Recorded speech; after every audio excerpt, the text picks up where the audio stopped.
podcast de Jocelyn No. Bonjour et bienvenue dans votre moment de détente et de bien-être. Aujourd'hui, j'ai le plaisir de faire ma première interview personne inspirante. Et pour moi, c'était une évidence en fait de débuter par Vincent Monmousseau. Bonjour Vincent. Bonjour Joe, comment vas-tu ? Eh ben, très bien, très bien. Nous sommes justement chez toi, dans ton joli chez toi. Il fait bon, le petit poêle est allumé. On est bien là, on est très très bien. Exactement. Et ben justement, je voulais te demander quelque chose parce que voilà, moi, ça va être. Donc là, c'est la première interview. Mais à chaque fois, ça va être pareil. Le but, ça va être de faire l'interview dans un lieu où la personne que j'interviewe se sent bien. Donc dans ce moment, dans cet endroit où tu te sens bien, et bah, tu m'as dit, bah, ça serait chez moi. Pourquoi chez toi ? Alors déjà, je suis très très honoré que tu m'interviewes pour cette première. Merci beaucoup. Alors pourquoi chez moi ? Parce que c'est un lieu où j'aime bien être. Je me sens bien, je me ressource. Et c'est un lieu qui me correspond, là où on est avec ma famille, et là où on est paisible et calme, en fait. Ouais, c'est vraiment... on se sent vraiment bien ici, ouais. Super. Et bah, en tout cas, en tant qu'invité, on est vraiment bien choyé, on se sent bien coucouné en plus, c'est vraiment super. Est-ce qu'il y a d'autres lieux refuges, soit ici ou ailleurs, où tu aimes te poser, t'installer, réfléchir, crier, pleurer, rire ? Ouais, j'aime beaucoup être dans la nature. Alors en faisant du sport, j'aime bien marcher, faire des marches en forêt. J'aime bien faire du VTT, j'aime bien faire du surf. Donc j'aime vraiment bien l'esprit nature et être avec les éléments, me sentir libre en fait. Ouais. J'aime beaucoup ça, ouais. Excellent. Et justement, toi Vincent, tu es coach. Alors bon, je me permets de te tutoyer parce qu'on se connaît déjà un petit peu. Bien sûr. Nous sommes voisins de cabinet. Et donc voilà, tu es coach en développement personnel, professionnel, conférencier et auteur d'un magnifique bouquin, d'un magnifique livre. Quel a été ton chemin de vie ? Parce que quand on te regarde, donc quand on voit aussi sur tes réseaux, tu es très présent, t'envoies des mails tous les lundis, des mails d'inspiration, etc. Et voilà, quand on voit cette grande richesse et cette puissance, comment ça t'est venu et voilà, quel est ton chemin pour en arriver là où tu es aujourd'hui ? En fait, quand j'étais ado, j'ai eu une enfance très très heureuse avec des parents aimants, une sœur formidable, c'était vraiment cool. Mais j'étais pas super bon à l'école. Je comprenais pas trop l'école, apprendre des choses qui me parlaient pas trop. Et je bégayais. J'avais du mal à parler, prendre la parole en classe, c'était juste impossible. C'était de gros démarrages en côte, tu vois. Et du coup, je suis parti en Australie en 1996. Avec Martine, ma copine de l'époque, qui est mon épouse. et là-bas, on a rencontré mon oncle. On ne savait pas ce qu'il faisait, à part qu'il remontait le moral aux gens. Et on s'est dit, c'est pas mal quand même. Et donc, on est parti pendant 6 mois donc voyager. Et au retour, on lui a dit, mais tu fais comment pour être comme ça ? C'est quoi ton truc ? Et là, il nous a dit cette phrase, moi qui me résonne encore. Mais vous savez, à chaque seconde qui passe, vous pouvez changer le cours de votre vie. Et moi, je lui dis, mais moi, je veux changer des choses dans ma vie. Tu vois, parce que je sentais que c'était pas top. Enfin voilà, j'étais bien, mais il manquait quelque chose. Et c'était mon mentor pendant de nombreuses années. Et là, en fait, il m'a appris que l'on pouvait se modifier. On s'appelait quasiment tous les week-ends. Et là, je disais, il s'appelait André, donc Dédé, tu vois. Ouais, Dédé, là, je me sens pas très bien et tout. Machin. Je me disais, ok, vois les choses différemment. Enfin, tu vois, il me posait des questions, j'y répondais. Et de fil en aiguille, je me suis senti de mieux en mieux. Et je me suis dit, mais il y a vraiment des choses à faire sur soi. C'est ça le développement personnel. Ce que je ne connaissais pas du tout à l'époque. Et du coup, depuis 97, en fait, je travaille sur moi. Et je me rends compte que plus on va travailler sur soi, plus on va arriver à gérer ses émotions, plus on va prendre du recul par rapport aux situations, on va pas se sentir happé par les choses. On va juste, ok, ça c'est bizarre, je n'avais pas prévu que ça se passe comme ça. Maintenant, quelle solution je vais mettre en place pour pouvoir modifier des choses ? Et ce qui m'anime, c'est ça en fait. C'est que les gens prennent conscience de leur potentiel, parce qu'on a toutes et tous un super potentiel. Et si nous, des gens n'y croient pas, forcément, on va pas aller bien loin. C'est déjà croire en soi, voir les choses positives en soi-même et tout faire justement pour pouvoir donner le meilleur de soi-même. Et rêver sa vie en grand, en fait. C'est vraiment ça, ouais. Ok, et c'est super passionnant. Et c'est là où on voit en plus, quand on t'entend parler, c'est pas juste des mots, c'est pas juste des mots balancés, comme on peut voir des fois même sur le réseau, des phrases. Voilà, on sent qu'il y a une vraie énergie. Puis c'est intéressant aussi, voilà, quand on t'écoute, c'est que voilà, ces mots ont vraiment une histoire en toi. Et je suis sûr que les personnes qui écouteront cela, ces mots-là vont résonner dans leur propre histoire aussi. C'est un peu aussi pour ça que je vais essayer de faire ces interviews aussi. Voilà, c'est pour que chacun puisse, suivant les mots, toi, tes propres mots, qui résonnent en toi avec des images, etc., mais que ça vienne résonner aussi chez les auditeurs, pardon, avec leurs propres images. Je me permets de la revenir par rapport à ce que tu disais, parce que oui, c'est incroyable, comme quoi c'était voilà, cette personne-là qui t'a apporté cette connaissance en toi, qui était déjà présente en fait, mais voilà, que tu as développée. Et comment passer, parce que du coup, les personnes, t'accompagnes beaucoup de personnes justement pour le développement personnel, pour se révéler soi-même. Il est intéressant ce mot, se révéler. Mais comment passer du coup de cette révélation, de bien se connaître et voir à quel point ces techniques-là me font du bien, et c'est une autre chose que d'en faire son métier aussi. Tu vois, comment s'est passée cette bascule là chez toi, et voilà, et comment t'es venue cette idée-là, et voilà. Ouais, c'est une très bonne question. En fait, j'ai toujours été fan de psychologie. Je me souviens quand j'étais ado, j'aimais bien lire du Freud ou des choses comme ça, même si je comprenais pas tout. Mais j'aimais bien en fait lire des choses qui te faisaient réfléchir et qui te faisaient voir que ton potentiel était peut-être différent de ce que toi tu pensais être et l'avoir. Et du coup, j'adore discuter avec les gens. Je suis très très positif. J'adore envoyer de la positivité, j'adore inspirer. Et du coup, c'est venu tout naturellement en me disant, mais ce que je fais beaucoup à l'extérieur, même quand j'étais salarié, là, aux pauses et tout, enfin, j'étais toujours à vouloir motiver les gens, à vouloir les impacter, leur dire que ça va s'arranger, qu'on va trouver des solutions, que voilà, c'est une mauvaise passade, mais que ça va pouvoir que s'améliorer et tout, des choses comme ça. Et après, je me suis dit, en fait, pourquoi pas en faire mon job finalement, puisque j'adore faire ça.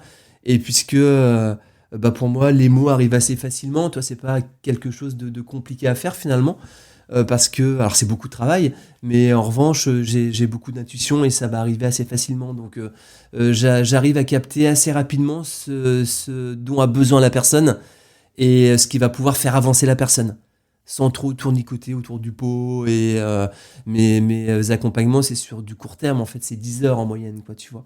Donc, c'est grosso modo 4, 5, 6 mois, voilà, suivant les personnes. Super, super intéressant, parce qu'en fait, si j'entends ce que tu dis, c'est que tu en as fait ton métier parce que t'as senti, t'as compris en fait que c'était facile pour toi. Ça devenait facile avec du travail, mais c'était naturel. Et je pense que c'est une belle image aussi, c'est une belle idée à apporter aux auditeurs. Je pense aussi alors aux adultes, mais je pense aussi aux jeunes ou aux ados, de se dire voilà, un métier. Moi, je sais pas si toi c'était le cas, mais avec nos aïeux, le mot travail est associé à difficulté, éventuellement douleur. Et là, l'idée justement, c'est de s'orienter vers un métier où c'est plus simple. C'est pas parce que c'est simple pour moi que ça l'est chez mon voisin.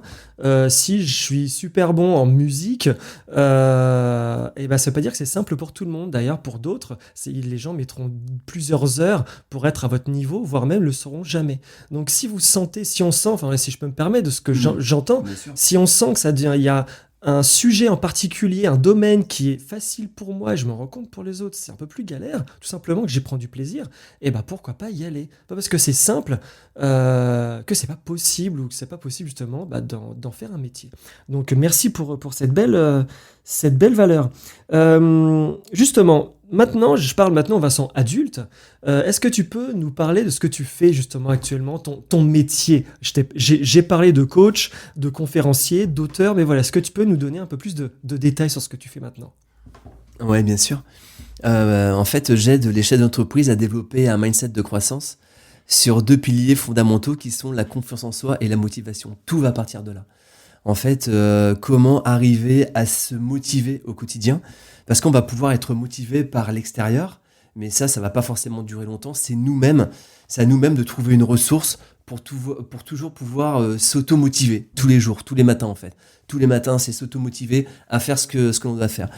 Et donc, je fais du coaching à mon cabinet, donc à côté du tien, à Tours, et également en visio. Et j'organise aussi des conférences pour des grands groupes et pour des séminaires pour justement motiver les collaborateurs à ce qu'ils puissent donner le meilleur d'eux-mêmes. Ok. Parlant de conférences, je t'ai vu à l'œuvre et j'invite vraiment déjà à se connecter sur tes réseaux et dès qu'ils voient des conférences, des dates, j'invite vraiment tout le monde à y aller. C'est vraiment, voilà, on en ressort toujours riche. Par rapport justement à ce métier, est-ce que tu aimes ce que tu fais?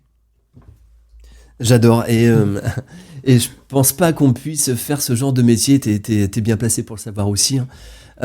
Quand on fait vraiment un métier qui touche l'humain, le faire vraiment avec passion, avec envie. Et j'adore ce que je fais. J'adore impacter positivement les gens. Et tu vois, à chaque fois que je fais un post sur les réseaux, ou à chaque fois que j'envoie un mail ou quelque chose comme ça, ou une vidéo, ou un live, du coup, je suis super content d'avoir fait. Super content parce que je me dis, il suffit que ça impacte une personne, que peut-être cette personne, ça lui change les idées, ou qu'elle croit davantage en elle, ou que ça lui change un petit peu son quotidien, et je suis content en fait. Donc, ce que je fais me nourrit énormément. Ouais, ça me nourrit vraiment énormément. Et j'ai besoin de le faire. J'ai besoin de le faire et j'ai besoin d'avoir des interactions avec les gens et de toujours sentir en moi cette motivation, parce que le fait de motiver les gens, ça va me motiver. Tu vois, c'est vraiment une boucle en fait. Passionnant. Et c'est intéressant parce que tu parlais de ton public, de tes clients qui viennent chez toi, enfin à ton cabinet ou qui viennent te voir en conférence. Et tu fais partie de ces métiers justement où tu te retrouves face souvent, alors soit des personnes qui viennent te voir qui vont très bien mais qui veulent développer justement ce bien-être ou un point particulier et dans le milieu professionnel même il y a des chefs d'entreprise où la société fonctionne bien mais ils sont dans cette recherche de développement. Et puis aussi des personnes qui sont vraiment dans une vraie douleur où ils rentrent dans ton cabinet ou dans la salle et qui sont vraiment dans un mal-être et tu ressens véritablement avec ton empathie naturelle que tu développes aussi professionnellement cette douleur-là, ces difficultés. Comment fais-tu justement pour ne pas accumuler ces différentes douleurs pour continuer de travailler en respectant la personne mais pas garder non plus tout le temps? Comment tu fais? Quelles sont tes solutions à toi en tout cas qui fonctionnent avec toi? Ouais, en fait, c'est super important de se protéger. Et, donc pour ça, alors je fais énormément attention à moi. Je prends du temps pour moi, pour pouvoir me ressourcer, pour pouvoir me sentir bien au maximum. S'il y a une chose à faire dans la vie, c'est se sentir bien, tout le temps. Et donc, je fais des choses le matin, par exemple, pour pouvoir faire en sorte de me sentir bien dans la journée. Et si par exemple le matin on part par exemple à 100%, savoir qu'on va peut-être arriver en milieu de journée ou en fin de journée, tu vois, par exemple à 60 ou 70%, c'est quand même bien 70%, que si on part le matin déjà à 50%, parce que je sais pas, ça va pas bien ou des choses comme ça, forcément le soir on va être à 10-20%, et pour moi je peux pas accompagner des gens si j'ai pas l'impression de me sentir au top en fait. C'est très compliqué parce que la personne elle va le ressentir. Et le but du jeu, c'est de ne pas se laisser happer dans l'histoire du client, mais justement garder suffisamment de recul, avoir de l'empathie, bien sûr, avoir du recul, mais directement trouver des solutions. Et j'aime bien ce proverbe qui dit pleurer avec les gens malheureux ne fait qu'abreuver l'arbre de leur peine. Ouais. Donc en fait, le but, c'est ok, il y a une personne qui est en souffrance, ça sert à rien d'être en souffrance avec cette personne, c'est juste... quelle solution on m'a trouvé? Moi, vraiment, mon truc, c'est trouver des solutions. Et il y a toujours des solutions. Toujours. Et se focaliser dessus tout le temps. Et déjà, des solutions, on en a plein en soi. Et après, on peut en trouver mais plein à l'extérieur. Et c'est vraiment ça qui m'anime, en fait. Ouais, c'est vraiment ça. Que les gens trouvent leurs solutions. Et qu'on les trouve ensemble, bien sûr. C'est ça. Et c'est intéressant, tu vois, tu parles de leur arbre et que toute l'attention, ton attention, ça focus sur eux, sur leur arbre à eux, justement. Et juste, voilà, c'est pas un conseil, mais voilà, s'il y a aussi des thérapeutes qui entendent, je pense que ça doit leur parler, où on parle justement souvent de transfert, par exemple, lorsqu'il y a un client qui nous parle d'un sujet en particulier et qui correspond, qui ressemble beaucoup à un sujet qu'on a ou qu'on a eu, qui vient résonner une corde en nous, on reste des êtres humains, et où il est important de le ressentir, de sentir cette résonance en nous, justement ce transfert, mais de faire directement très rapidement un contre-transfert, de ne pas donner un conseil ou de poser des questions orientées qui nous correspondraient à nous, mais de revenir sur la personne justement en faisant ce contre-transfert. Je ne sais pas si ça te parle justement ça. Ouais, complètement. Ouais, ça me parle tout à fait. Et c'est pour ça que plus nous on va se sentir bien en fait, plus on va travailler justement sur ces valises que l'on va toutes et tous avoir, et plus finalement on va arriver le plus léger possible. Et moi je fais en sorte d'arriver au cabinet le matin, mais le plus léger possible, en me sentant bien. Et finalement je me laisse quasiment pas impacter par l'histoire des gens. Parce que je sais que si je me laisse impacter, je serai moins performant. C'est obligé. C'est obligé. Donc du coup, même si des fois, toi, c'est pas évident, il y a des personnes voilà, qui vont pleurer des fois, qui sont en grosse dépression, qui ont vécu des choses, tu vois, qui peuvent être soudains et qui sont pour elles dramatiques. Mais du coup, c'est toujours garder ce recul nécessaire. Et plus on va se sentir bien, en fait, et plus on va pouvoir garder ce recul. Pour justement pouvoir trouver vraiment ce dont la personne a besoin à l'instant T. Parce que justement, la personne, elle a besoin d'une personne extérieure qui ne soit pas dans le tourbillon émotionnel pour pouvoir voir, et avec cette lucidité, que cette personne n'a plus. C'est normal, c'est psychologique, c'est physiologique même. Donc voilà, et super intéressant. Et justement, le fait d'être éloigné, c'est pas d'être froid, justement, mais c'est c'est respecter sa propre douleur, en fait. Et justement, alors pour être bien justement, alors au quotidien ou au mieux possible, qu'est-ce que tu fais? Est-ce que tu as une routine particulière le matin ou le soir? Qu'est-ce que tu fais? Dis-nous tout. Je vais tout vous dire. Ouais, alors j'ai des routines depuis de nombreuses années avant que le Miracle Morning sorte en fait. Je faisais déjà plein de routines. Donc en fait, je me lève assez tôt. J'ai vraiment besoin de prendre du temps pour moi, comme je te le disais, avant de commencer ma journée, j'ai besoin de me remplir d'énergie. C'est vraiment important. Donc moi, je fais ça le matin, je fais pas ça le soir, je fais ça le matin. Et donc, je vais méditer, je vais visualiser, je vais affirmer, je vais écrire, je vais faire du sport, je vais lire. Donc je fais tout ça en 1 heure, en fait, comme le Miracle Morning, quoi, tu vois. Et si je le fais pas, j'ai vraiment le sentiment qu'il me manque quelque chose. Et tu vois, j'ai le sentiment que je me suis pas rempli. Je me suis pas rempli de l'intérieur. Alors ça, je vais pas forcément le faire le week-end.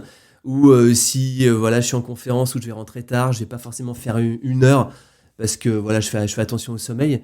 Mais en revanche, je vais peut-être faire une demi-heure, 20 minutes, même si c'est un quart d'heure. Mais déjà 10 minutes de méditation, quelques pompes, quelques abdos, quelques renforcements musculaires.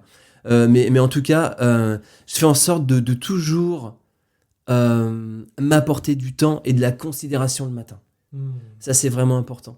On est là pour 2 choses finalement, c'est être aimé et être considéré. Et si nous déjà, on s'auto-apporte pas ça tous les matins, le fait de s'aimer pour ce que l'on est, c'est pas du tout par rapport à l'ego, hein, c'est vraiment avec le cœur, se dire déjà on a envie donc on est important. Et plus on va se sentir important, plus les autres vont nous donner de l'importance. Plus nous on va s'aimer, plus les autres vont nous aimer. On va jamais pouvoir recevoir quelque chose de l'extérieur que l'on n'a pas à l'intérieur, c'est pas possible. Et ça marche avec ce qu'on peut appeler de négatif aussi, hein. Si je me respecte pas, les autres vont pas me respecter. C'est comme si mais vraiment j'avais un gyrophare qui tournait sur ma tête, je me respecte pas, donc forcément les autres ils vont s'engouffrer dans cette brèche. Donc pour moi c'est vraiment important le matin de prendre ce temps pour moi, de me poser. Je pourrais pas, me lever en catastrophe, être speed le matin. Moi, j'ai besoin de me poser, j'ai besoin de 2 heures le matin, tu vois. 2 heures, déjà passer du temps avec ma famille, passer du temps avec moi. Après, je passe du temps avec ma famille, parce qu'après, voilà, ils se réveillent tranquille et on prend le petit-déj ensemble. Et après, je pars au cabinet, je me sens bien finalement. Parce que j'ai fait en sorte de me remplir de choses qui me font du bien. Et je sais que je vais rencontrer des personnes, je vais vivre une journée qui va m'impacter, c'est obligatoire. Donc, du coup, je sais que j'ai de la ressource, en fait. Et que cette ressource, je vais pouvoir puiser dedans et que c'est bon, j'en ai, quoi. Excellent. Et est-ce que t'as commencé par 2 heures, parce que peut-être que les personnes qui vont nous écouter nous dire oh là là, mais attends, mais il est bien gentil, mais je me lève d'habitude, je me lève à 7 heures, mais du coup, s'il faut que je me lève à 5 heures, mais je vais dormir. Non. Donc, ça, en plus, quand on est dans ton mail, dans ta mail list le lundi matin, et on voit que t'envoies ton mail à 6 heures du mat, donc on se dit que il a bien travaillé avant, etc. Mais voilà, est-ce que c'est comme ça tu penses que c'est la formule miracle, voilà, de se lever à 5 heures ou 4 heures, ou alors chacun fait comme il veut, ou est-ce qu'on commence peut-être un petit peu plus tôt, voilà, qu'est-ce que tu pourrais proposer? Ouais. Alors, je pense pas qu'il y ait de formule miracle. C'est à chacun de trouver sa propre formule miracle, finalement. Il y en a qui vont préférer faire ça le soir. Il y en a qui préfèrent faire du sport le soir. Moi, j'aime bien faire ça le matin. J'aime bien tout faire le matin. Alors déjà, je me dis que si je prends pas ce temps-là le matin pour moi, le soir, je vais pas avoir le temps. J'ai pas le temps. Des fois, je rentre tard. Donc, voilà, je veux passer du temps avec ma famille. Donc, du coup, je vais pas avoir le temps forcément de faire du sport. Je sais qu'au moins, c'est fait. Et rien ne pourra m'enlever ça. Ouais. Et après, c'est vraiment à chacun de trouver son temps. Et non, au début, je me souviens quand j'ai commencé, mais ça fait super longtemps. J'avais commencé où pendant, je sais pas, 1 mois, j'ai fait ça 1 heure, me lever 1 heure avant. Mais après, j'étais claqué. Et j'ai arrêté pendant 2-3 mois, j'ai recommencé. Et en fait, je conseille vraiment d'y aller petit à petit. Commencer même par 5 minutes. Déjà, si on est habitué à se lever à 7 heures, par exemple, eh ben, on va se lever à 6h55 pendant 1 semaine. Et après 6h50, pendant 1 semaine, 5 minutes par 5 minutes, on va pas s'en rendre compte. Et toujours se respecter au maximum. Moi, je sais qu'avant, je pouvais être un peu punchy, je m'obligeais à faire des choses, quoi, tu vois. Maintenant, alors peut-être avec l'âge aussi, hein, toi, j'ai 51 ans. Maintenant, voilà, je prends un peu plus soin de moi, on va dire. Où je suis un peu moins dans le dur et je fais attention, tu vois, si je me dis, tiens, avant, toi, je me couchais à 2h, je me levais à 5h30 pour faire le sport, machin, tout le truc. Maintenant, ça, je le fais moins. Je sens que si j'ai besoin de sommeil, je vais privilégier le sommeil. Je dis, c'est pas grave, le sport, soit du coup, je le ferai entre midi et 2, pourquoi pas. Au cabinet, j'ai des élastiques, ou soit je vais aller marcher, ou des choses comme ça. Ou bien sinon le soir, et même si je l'ai pas fait, c'est pas grave, mais je vais au moins faire des choses pour bouger, ça c'est sûr. Au moins, même si c'est quelques pompes, même si c'est de la corde à sauter, du trampoline ou des choses comme ça, mais au moins faire bouger l'énergie. Pour moi, c'est très important de faire bouger l'énergie. Ouais. Bah, justement, en parlant d'énergie, est-ce que tu as d'autres activités aussi que tu fais personnelles, justement pour libérer, pour évacuer, etc. Ouais, bien sûr. Alors, j'aime beaucoup passer du temps avec ma famille. Ma famille, Martine et Sacha, sont vraiment des personnes de ressources pour moi. J'en ai vraiment besoin, en fait. Je joue de la guitare, je dessine. Et j'aime bien ces temps, en fait. J'aime bien ces temps où c'est du temps pour moi, pareil. J'aime bien écrire aussi. Donc j'aime bien me poser, être seul avec moi-même, et puis voilà, faire des choses qui, je sais, vont me nourrir et je vais me sentir bien. Une fois que j'aurai fait ces choses, je vais me sentir bien. Et pendant, je me sens bien aussi, bien évidemment, quoi, tu vois. Et après, c'est s'organiser pour trouver le temps pour ça. C'est ça qui est important. Donc je conseille vraiment à s'obliger à faire des choses. S'obliger à faire des choses que l'on aime bien faire. C'est vraiment important.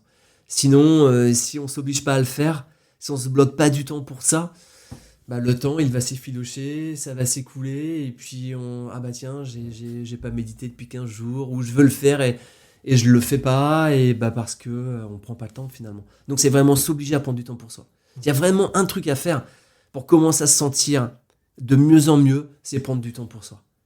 Ouais. Essayer de ne pas se flageller ou culpabiliser si on ne l'a pas fait jusqu'à aujourd'hui. Exactement. Voilà, plutôt voir demain plutôt que voir ce que j'ai pas fait hier. Ouais, exactement. Ouais. Et toi-même, tu le dis, tu as expérimenté, tu as tâtonné, tu as fait des choses, puis en fait, tu t'es rendu compte que c'était trop, etc. Et voilà, c'est ça aussi, se réguler, en fait. Se respecter. Merci Vincent, vraiment. Super. Et est-ce que justement, alors je parle un petit peu le Vincent enfant et Vincent adulte, est-ce que justement tu as des rêves de gosse que tu avais en tant que gosse et que tu as réalisé en tant qu'adulte? Ouais, alors moi, ce que j'avais beaucoup d'admiration pour les personnes qui voyageaient alors que c'était pas les vacances. Il y a des personnes, tu sais, j'étais à Tours, et des personnes qui étaient avec des gros sacs à dos et tout, et moi j'allais au lycée, je me disais, mais il faut comment ces gens? Ouais. C'est quoi leur truc en fait? Et je m'étais toujours dit, un jour, je serai comme eux. Et c'est ce que j'ai fait en partant 6 mois en Australie. Ouais. Donc ça, c'est vraiment un rêve que j'avais, le fait d'être pendant un laps de temps défini, un petit peu en dehors de la société, tu vois, et vivre un rêve. Et ça a été un voyage fabuleux qui a réellement changé ma vie. Donc ça a été ça vraiment le rêve que j'avais et que j'ai réalisé, ouais. Excellent. Et est-ce que tu en as d'autres à réaliser, justement? Ouais. Alors, d'autres, c'est... Alors déjà, développer mon entreprise. Jouer des conférences devant 1000 personnes, ça vraiment, je kifferais, je me sens tellement bien quand j'organise des conférences, quand je joue des conférences, même s'il y a toujours un peu le trac et tout, c'est normal, quoi, tu vois, mais une fois que c'est parti, je prends tellement et tellement de plaisir. Donc ça, vraiment, j'aimerais beaucoup faire ça, ouais. Ouais, j'aimerais beaucoup faire ça, ouais. Excellent. Bon, en tout cas, sache que je ferai partie des 1000 personnes. Ça, c'est sûr. On parle justement, donc cette interview, elle est basée sur le thème de personnes inspirantes. Moi, je juge que tu es inspirant, et ça, je sais que beaucoup de toutes les personnes qui te connaissent sont d'accord avec moi. Et les personnes dans le futur le seront aussi. Est-ce qu'il y a, toi, personne inspirante, est-ce qu'il y a des personnes qui t'ont marqué, qui t'ont aidé à te révéler, et justement des personnes qui t'ont inspiré aussi, ou qui t'inspirent encore? Ouais, bien sûr, ah oui, ça, il y a... Alors déjà, Martine, avec Martine, on s'est rencontrés en 1994, mon épouse. Et donc on est ensemble depuis 30 ans, on va fêter nos 30 ans là, en 2024. Ouais, c'est cool, franchement. Ouais, on en est vraiment fiers, c'est cool. Et on se construit ensemble, en fait. Et Martine, c'est vraiment mon pilier. C'est vraiment mon pilier. C'est une femme adorable, c'est une femme extraordinaire et tellement inspirante, en fait, par rapport à sa façon d'être, au calme qu'elle a. Elle est toujours encourageante, elle va toujours croire en moi, toujours. Enfin, vraiment, c'est extraordinaire. Et je lui dois énormément de choses. Et j'ai énormément de gratitude, quoi, tu vois, de partager ma vie avec elle. Et il y a aussi Sacha, mon fils, qui m'inspire énormément. Voilà, il a 14 ans et... Si je peux me permettre, justement, à cet instant-là, il sort de classe, là, ouais, et il vient de rentrer, et il monte discrètement dans l'escalier, mais à l'instant même où on parle de lui, c'est génial. Synchronicité, j'adore. Pardon, vas-y, tu parlais de Sacha. Ouais, exactement. Et il m'inspire beaucoup, et c'est ça qui me pousse aussi, tu vois, à me lever tôt, à faire du sport et tout, pour lui l'inspirer, et qu'il se dise, en fait, mais... peu importe ce que j'ai envie de faire dans ma vie, tout est possible. Rien n'arrivera tout seul, on a besoin d'avoir le goût de l'effort. Et Sacha, justement, il a le goût de l'effort. Enfin, il fait du BMX, il donne le meilleur de lui-même, il est hyper investi, hyper impliqué, il est respectueux. Et c'est tout ça qu'on a envie de lui apprendre et de lui faire passer comme message à Sacha, pour qu'il puisse vraiment se créer la vie qu'il a envie de se créer. Pour moi, il n'y a aucune limite à part nos propres limites. Et du coup, quand on commence à puiser en nous-mêmes et quand on commence à découvrir finalement nos peurs et nos craintes et des choses comme ça, et quand on arrive à passer derrière tout ça, mais finalement, c'est une autoroute, c'est un boulevard qui est là. Donc voilà, ça c'est vraiment les deux personnes inspirantes au quotidien. Et puis forcément, il y a eu mon oncle d'Australie, lui qui m'a inspiré vraiment de ouf par rapport au développement personnel et par rapport vraiment à l'épuiser en soi-même pour découvrir ses ressources qui sont souvent inexploitées parce qu'on va même pas savoir quelles sont là ces ressources. On va peut-être même des fois pas y croire. Et puis quand on prend le temps vraiment de se poser, de rentrer en soi-même et de s'interroger sur soi en se demandant mais pourquoi je vis ça, que ce soit positif ou négatif, j'aimerais vivre ça. Vraiment en se posant les questions à haute voix, ça permet de libérer des choses. Et souvent on va pas se poser de questions, on va avancer dans la vie comme ça, juste en se disant est-ce que ce que je fais ça me plaît pas, mais juste ça, et puis finalement on va passer à autre chose. Mais c'est vraiment se poser et s'interroger vraiment sur soi. Et André m'a vraiment appris ça. Vraiment après. Et Dédé, il est décédé maintenant, ça fait quoi, 9-10 ans peut-être par là. Mais j'ai vraiment une gratitude et je sais qu'il est toujours à mes côtés en fait. Ça a été une rencontre extraordinaire qui a littéralement changé, modifié, bouleversé ma vie, je sais pas, mais ça, je ferais pas ce que je fais maintenant et je serais pas la personne que je suis maintenant si je l'avais pas rencontré, ça c'est sûr. Ouais, ça c'est sûr. Il y a un avant et un après, souvent dans ces personnes inspirantes comme ça, il y aura une différence entre l'avant et l'après. Oui. Et même justement des personnes que l'on ne voit plus, qu'ils soient décédés ou la vie fait que du coup on s'éloigne, ça n'empêche pas qu'ils aient toujours... En fait, les graines sont plantées, en fait, et du coup, l'arbre de vie, d'énergie, leurs idées, leurs paroles restent toujours en nous, en fait. Ouais, exactement, c'est ça, ouais. Exactement, et c'est justement toujours garder un lien avec ces personnes, même si ces personnes sont disparues, en fait, mais un lien qui va nous motiver, et pas un lien qui va nous attrister, en fait. Exactement. Au maximum, un lien pour que ces personnes qui sont parties, finalement, qu'on puisse les rendre fiers, et se dire, ben, qu'est-ce que cette personne aurait voulu que je fasse, ou que je sois, pour justement qu'elle soit heureuse, qu'elle soit fière de moi. Donc ça, c'est vraiment les 3 personnes qui m'ont inspiré le plus, et après, il y a plein d'inspirations au quotidien, en fait. Toi, tu m'inspires, Joe, à travers tes massages et je bénéficie de tes massages, justement. Et quand je vois l'énergie que tu émets, l'intention que tu émets, la présence que tu émets, je trouve ça mais extraordinaire, en fait. Et il y a plein de personnes comme toi qui sont hyper inspirantes du quotidien, des fois qu'on va voir un peu plus, des fois un petit peu moins. Ça peut être aussi des auteurs, ça peut être des vidéos, ça peut être des podcasts, voilà, comme ce que tu es en train de faire. Enfin, il y a tellement de sources d'inspiration dans le monde. Et c'est justement aller butiner à toutes ces sources d'inspiration pour pouvoir se remplir et de se dire, mais en fait, plutôt que de se comparer, parce que si on se compare, en fait, on va faire baisser notre énergie, c'est s'inspirer des gens. Ok, Joe, il m'inspire, super. Eh bien, qu'est-ce que je pourrais lui prendre? Alors, je vais pas faire des massages comme toi, mais tu vois, mais ça pourrait être ce que j'en suis incapable. Mais par rapport à ton énergie, par rapport à ta posture, par rapport à ta façon d'être, de parler, il y a plein de choses, en fait. Et dans la vie, on va pas recréer ce qui est déjà fait, ce qui fonctionne. On va juste s'inspirer. Ah tiens, ça marche bien. Et, alors, c'est pas faire du mimétisme, mais c'est juste prendre des tips, en fait, et se les associer, tu vois, pour en fait pouvoir grandir tout le temps. Pouvoir grandir, pouvoir devenir la meilleure version de soi-même tout le temps, et avancer. Ouais. Super, merci, parce que c'est... déjà, merci pour ce que tu dis, et ça, c'est super intéressant aussi. On parle encore une fois, sans doute peut-être aux jeunes, voire même les adultes, mais quand on dit, ouais, je vais être comme machin, je vais être comme, je vais être, ou je vais être Kylian Mbappé, je vais être papa, je vais être maman, etc. Et là, du coup, il y a forcément une frustration parce qu'on est tous différents. Donc, à la base, déjà, c'est biaisé. Ouais, alors exactement. que, comme tu dis, c'est d'aller chercher une source d'inspiration. C'est chez cette personne-là, qu'est-ce qui me parle, qu'est-ce qui active le moteur, un des nombreux moteurs que j'ai en moi. Donc merci de le dire avec tes mots.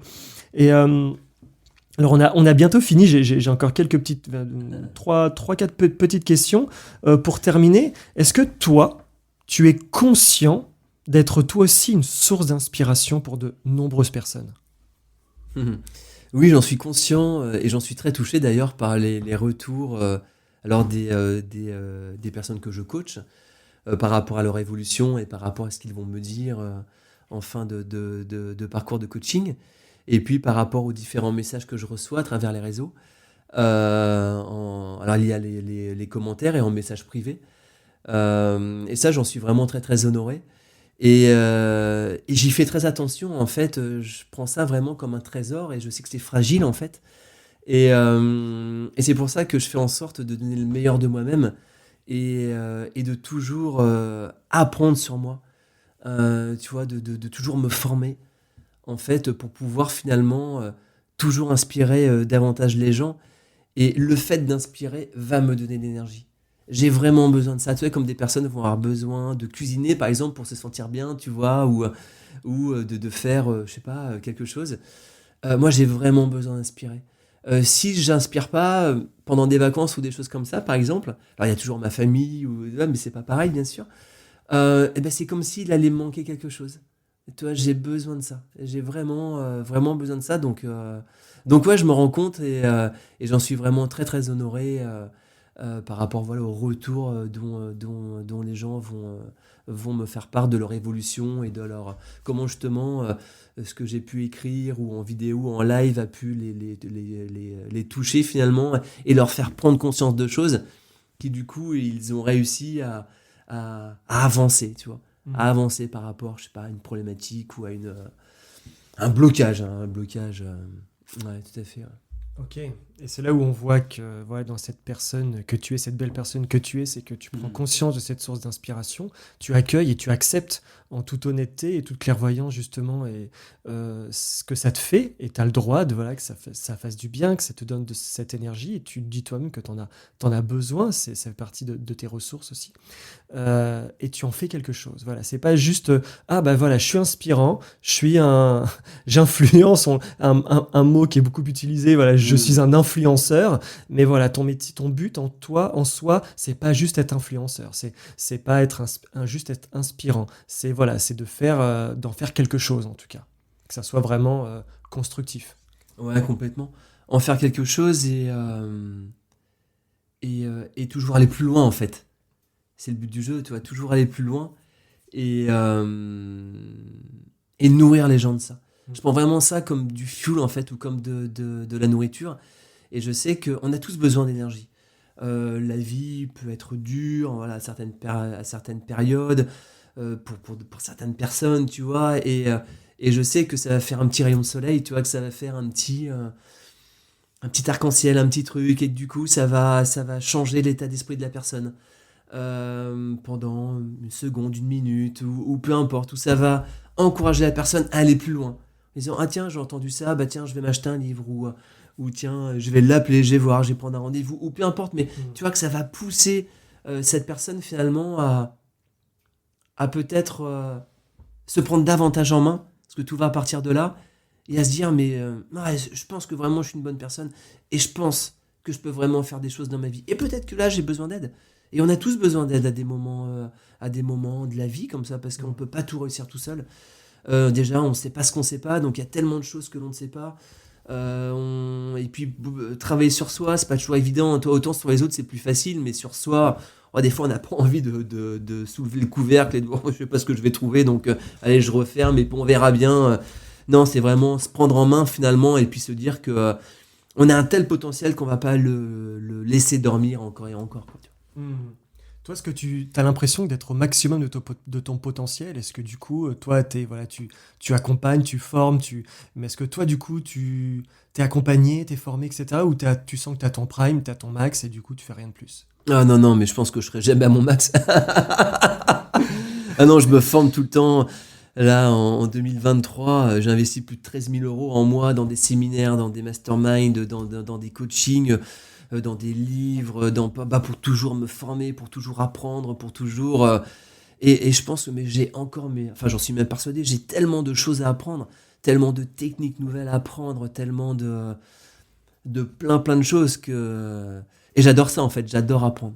J'adore apprendre pour pouvoir distiller après aux personnes avec, comment dirais-je, avec mon état d'esprit, tu vois. C'est pas comme je vais lire un livre, je vais reparler de ce livre, mais en le mettant un petit peu finalement avec mes mots, avec ma philosophie, avec ma patte, donc pour que ce que tu as lu, entendu ou vu, peu importe, et bien que tu puisses t'en resservir. Et c'est là où tout est source d'inspiration, en fait.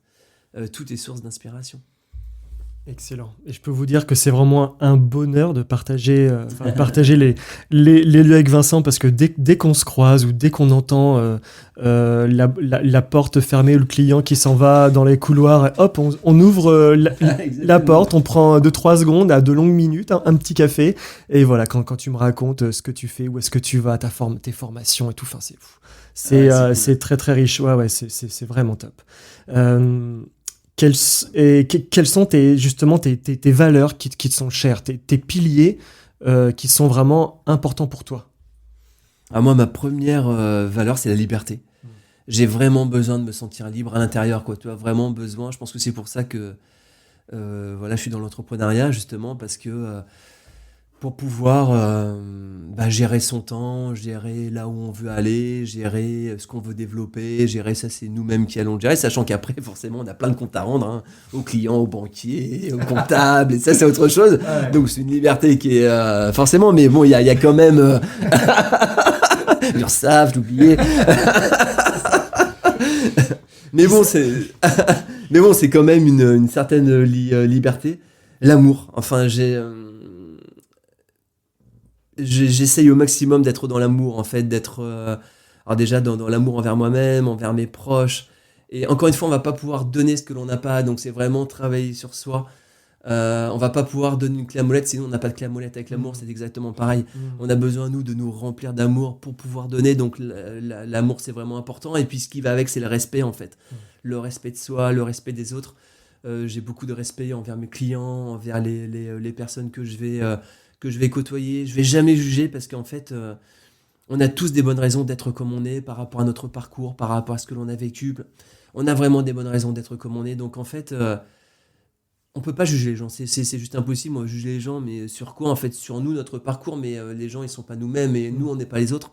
Donc du coup, il y a cette expression qui dit, tu pourras me juger que quand tu auras pris mes chaussures, toi, et marché autant de temps que j'ai marché. Donc ça, c'est vraiment le respect est vraiment super important. Ouais. Super important. Est-ce que tu as un mantra ou une phrase voilà, qui te guide? Ouais, carrément. Alors, j'en ai plusieurs. J'ai ce que m'avait dit André à l'époque, en 97, du coup, à chaque seconde qui passe, tu peux changer le cours de ta vie. Et ça, vraiment, c'est quelque chose que j'ai en boucle. Et aussi oser. Oser au maximum. Moi, j'ose énormément de choses. Et, et quand on me dit... ou quand j'ai envie de faire quelque chose, tu vois, comme j'ai voulu écrire un livre, voilà, j'étais pas spécialement bon, tu vois, à l'école et tout, et quand au début j'en ai parlé, ah toi tu veux écrire un livre, ok, tu vois, mais je sentais que c'était un peu, on me croyait pas, et en fait je l'ai écrit, mais si on m'avait dit, t'écrire un livre, mais jamais je me serais cru capable de le faire. Mais quand on commence à se voir différemment, et à se dire, mais j'ai vraiment envie de le faire, pourquoi j'ai envie de le faire, et est-ce que ça a un sens pour moi, ça c'est important aussi de mettre du sens, et bien là, du coup, et on a des capacités qui vont émerger en nous, mais c'est juste énorme. Mais c'est déjà parce qu'au départ, on s'est autorisé à le faire. On a osé à le faire. Rien ne va jamais arriver si on attend que ça arrive comme ça par hasard. Je crois pas au hasard. J'y crois pas, il y a juste des synchronicités, il va y avoir des rencontres, mais c'est pas du hasard ça en fait. C'est juste qu'à travers ça, on va avoir quelque chose à apprendre. À travers une rencontre, on a quelque chose à apprendre. Et quand on commence à apprendre ça comme des leçons de vie finalement, eh bien là on va réellement avancer et on va avancer vite. Donc ouais, à chaque seconde qui passe, tu peux changer le cours de ta vie et ose être réellement toi-même et ose faire des choses qui t'animent et qui correspondent à tes valeurs. Et justement, tu as parlé de oser faire ce livre, alors qu'à la base, est-ce que l'enfant, le Vincent enfant, aurait voulu penser même faire un livre? Absolument voilà, pas. Donc, c'est sûr. et d'ailleurs, pour la petite histoire, c'est qu'on n'en a jamais parlé, mais donc dans notre salle d'attente, il y a ton livre à disposition où on peut picorer, etc.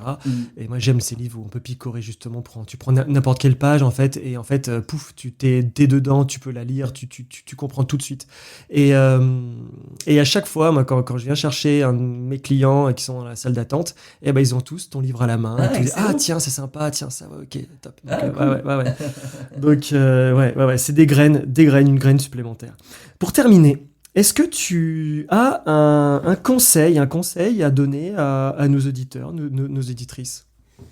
Ouais, c'est vraiment vous dire que finalement vous êtes ici pour vivre le meilleur de votre vie. Et donc restez connectés au maximum à vos rêves et n'abandonnez jamais. Et moi, ce qui m'a beaucoup aidé, et ce que je travaille au quotidien, c'est être confort dans l'inconfort. Tout va se passer en dehors de notre fameuse zone de confort. Tout en fait. Donc le but, c'est de tous les jours d'agrandir un petit peu sa zone d'inconfort. Se dire, ok, j'aimerais vraiment faire ça, mais je suis pas à l'aise. Eh bien, par quelle petite étape je pourrais commencer pour commencer à être sur ce chemin. Et faire ça petit à petit. Faire ça tous les jours. Mais c'est juste énorme en fait. Et que rien ne va se réaliser rapidement. Tout va demander le goût de l'effort, de la persévérance. Vraiment important. On a besoin de persévérer. On va se dire, tiens, je vais lancer un nouveau produit, je vais lancer une activité, je vais lancer un service. On va avoir le sentiment qu'on va se dire, ah mais c'est bon, dans 6 mois, j'en suis arrivé là. Et on va se rendre compte que dans 6 mois, on a un peu surestimé le truc, quoi, tu vois. Donc finalement, on n'y est pas, mais le but du jeu, c'est d'avancer. C'est d'être content de soi. Et je vois quand j'étais ado et jeune adulte, mais jamais je m'étais dit que j'aurais une société. Mais jamais, parce que pour moi, c'était tellement... Mais j'y ai jamais pensé, en fait. Parce qu'au lycée, à l'école, on me l'a jamais suggéré, déjà. Et puis, J'y ai jamais pensé. Mais c'est ça, en fait, c'est au fil des rencontres, au fil de notre vie, eh bien, on va se remplir. Et est-ce que ça serait pas ça le but de la vie, finalement, se remplir de plus en plus, se remplir d'amour, se remplir de bienveillance, de choses qui vont qui vont faire sens pour nous, et puis finalement, ne pas avoir de regrets. Avoir aucun regret. Aucun regret. Moi, je préfère faire des choses et échouer plutôt que d'avoir des regrets en me disant peut-être que si j'avais fait ça, ça aurait marché, mais je l'ai pas fait, et du coup, je me sens pas bien. Donc, ouais, osez réellement être qui vous êtes, osez vivre la vie que vous avez envie de vivre, et n'abandonnez jamais vos rêves. Jamais, jamais. Et je crois que c'est magnifique, ça, comme mot pour terminer cette interview. Super, merci infiniment, Vincent. C'était vraiment un magnifique moment, comme à chaque fois, de partage. Ouais, de partager, franchement. Ouais. et voilà, moi je le dis aussi, le but c'était de parler de toi. Moi je veux parler juste en quelques secondes de mon côté, où véritablement, pour moi c'était très important de commencer cette série de personnes inspirantes par toi. Parce que tu fais partie vraiment de ces personnes les plus proches, on va dire physiquement, professionnellement et même personnellement, même si on se voit pas à côté. Tu fais vraiment partie de ces personnes inspirantes. T'es toujours ton livre, le guide de la confiance en soi, est toujours posé à disposition quelque part à la maison. Ça dépend si c'est à la chambre, dans le salon, etc. Des fois aux toilettes. Donc c'est vraiment super. Des fois même les amis qui sont à la maison le voient, le picor, etc. Tu fais partie de ma vie, tu vois, et je pense que tu fais partie de la vie de beaucoup de gens. Donc que tu en aies conscience ou pas, à ce point, après, peu importe. Ces graines-là sont disséminées dans le sol ou dans le vent. Ça me fait penser aussi un peu au mantra qu'on voit dans les drapeaux tibétains, c'est les drapeaux colorés dans l'Himalaya, où il y a tous ces mantras dessus. Et parce que l'idée principale, c'est justement que ça soit dehors et que ces mantras sont disséminés par le vent. Donc c'est vraiment ça, par ces ondes, par le vent. Et par ces ondes-là aussi de ce podcast, et j'espère que c'est le but, que cette interview ait pu toucher d'autres personnes. En tout cas, merci encore, Vincent. C'était un vrai plaisir. Merci beaucoup à toi, Joe. Je suis vraiment honoré que tu aies pensé à moi pour ce premier podcast. Et puis, merci à toi pour ce que tu fais. Et de toute manière, on se revoit très, très rapidement. Merci beaucoup à toi. Merci. Les podcasts de Jocelyn No.